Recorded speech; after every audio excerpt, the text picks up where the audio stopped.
nada la cuestión de inconstitucionalidad o el control de constitucionalidad de los tratados va a asegurar la depuración del ordenamiento, es decir, que se expurguen, que se expulsen del ordenamiento las leyes contrarias a la Constitución. En cuanto a las leyes anteriores, la cuestión es un poco más compleja, porque la Constitución, además de ser lex superior, es lex posterior, es decir, es una ley de mayor rango, pero también es una ley posterior. Entonces aquí habría según ha dicho el Tribunal Constitucional, buscando una solución intermedia a la italiana y la alemana, ha dicho que se produce ese doble efecto, un efecto de derogación, pero también un efecto de nulidad,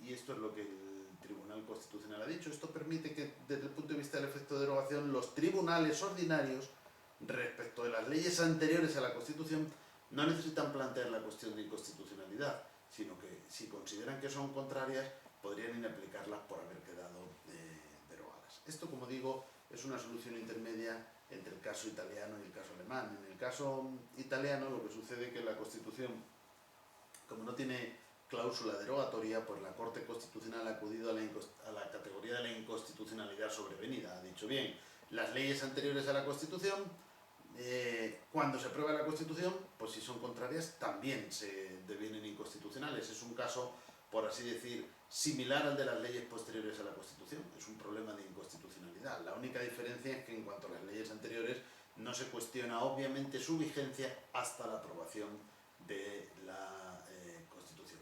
En cambio, en el caso alemán sí que se interpreta la derogación de las leyes anteriores a la Constitución, y por lo tanto ahí el efecto es el derogatorio. El Tribunal Constitucional dijo, se producen los dos efectos, hay derogación y hay inconstitucionalidad. Por tanto, los jueces pueden plantear la cuestión al Tribunal Constitucional, pero también pueden inaplicar las leyes anteriores a la Constitución, argumentando que, como tales leyes anteriores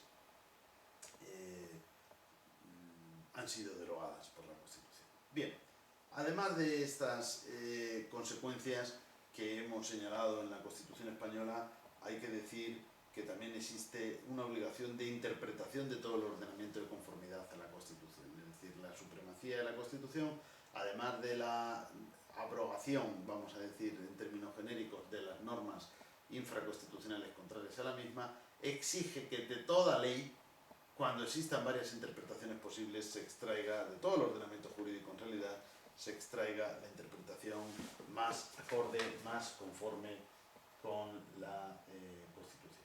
Bien, de esta manera habríamos terminado el primer epígrafe del tema que se refiere a la Constitución como norma jurídica. Ahora vamos a ver la cuestión de la Constitución y fuentes del derecho. Hay que decir, como ya sabemos, que Kelsen tenía un sentido de constitución material y un sentido de constitución formal, pero para Kelsen la constitución material no es lo que nosotros hemos estudiado como constitución material, sino, en realidad, la regulación de las formas de producción jurídica, es decir, de las fuentes del derecho, porque era el único contenido realmente imprescindible desde el punto de vista de la Constitución para Kelsen. ¿Por qué? Porque para Kelsen la Constitución es la fuente de la legitimidad de todo el resto del ordenamiento. Entonces, la única manera de legitimar el resto del ordenamiento es decir cómo se va a producir.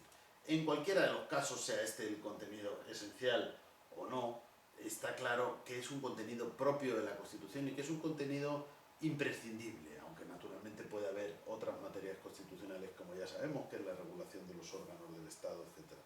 Pero la Constitución tiene que regular cómo se producen el resto de las formas jurídicas, el resto de las manifestaciones. Con esto entramos en la cuestión de las fuentes del derecho.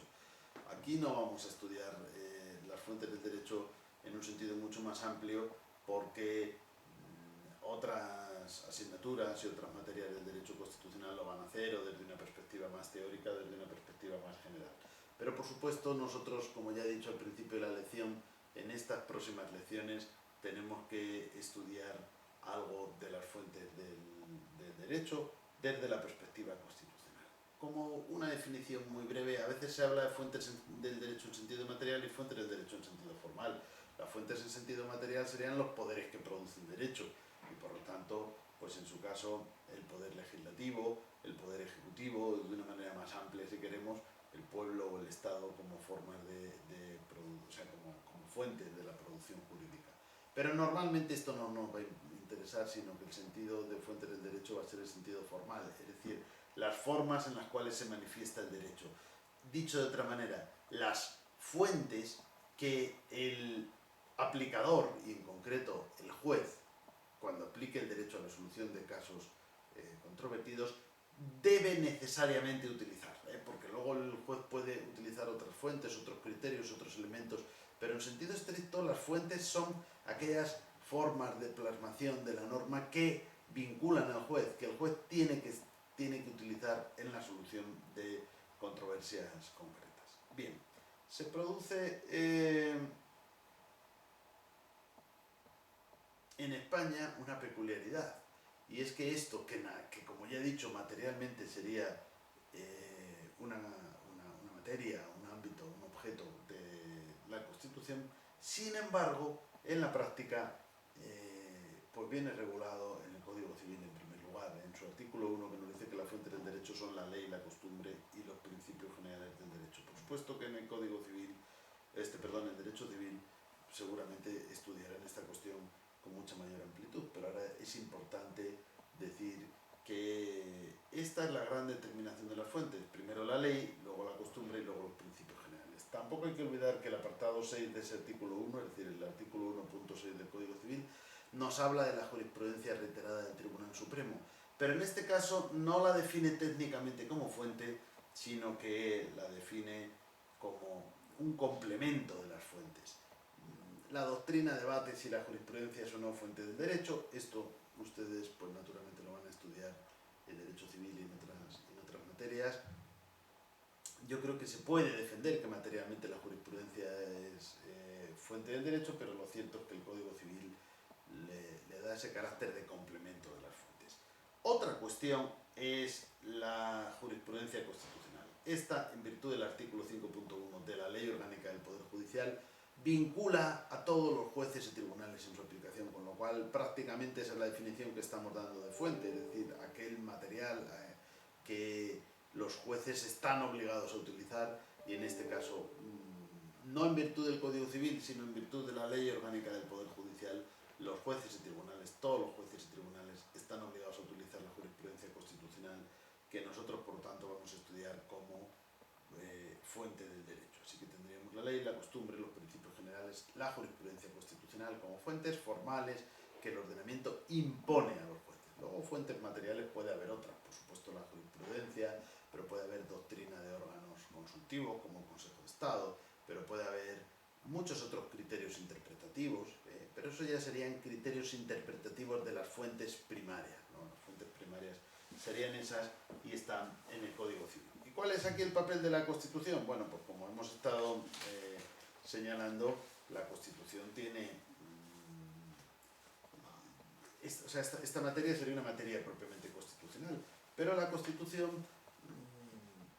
no está regulando o no contiene esta regulación general de las fuentes. Lo que sí contiene es la regulación de las formas de producción jurídica de la primera de las fuentes del derecho, que es la ley, es decir, la norma escrita, vamos a decir, entendiendo la ley como norma escrita. Por eso nosotros vamos a estudiar en la Constitución cómo se establece la producción de leyes orgánicas, de leyes ordinarias, otras peculiaridades y otros tipos de leyes, otras normas con rango de ley que también vienen reguladas en la Constitución, decretos leyes, decretos legislativos, el papel de los tratados internacionales, que también viene regulado en la Constitución, y la potestad reglamentaria, que también viene regulada en la Constitución. Por lo tanto, podemos decir que aunque la Constitución no contiene una regulación general de las fuentes del derecho, sí contiene una regulación específica de cuáles son las fuentes que englobamos dentro de esa categoría que llamamos ley, si entendemos como ley, norma escrita. Por lo tanto, en este sentido,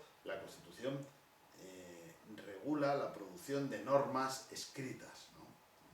Aunque no se refiere a la costumbre ni a los principios generales. En este sentido, como forma de regulación de la producción de normas, la Constitución es llamada norma normarum, es decir, la norma de las normas, la que establece otras normas. Pero no olvidemos también, en un segundo lugar, que la propia Constitución, además de lo anterior, la propia Constitución es ella misma fuente del derecho, por lo tanto es la fuente primaria del derecho. Regula las otras normas, pero se convierte ella misma en fuente primaria de la producción. Bien, y con esto vamos a pasar al siguiente punto.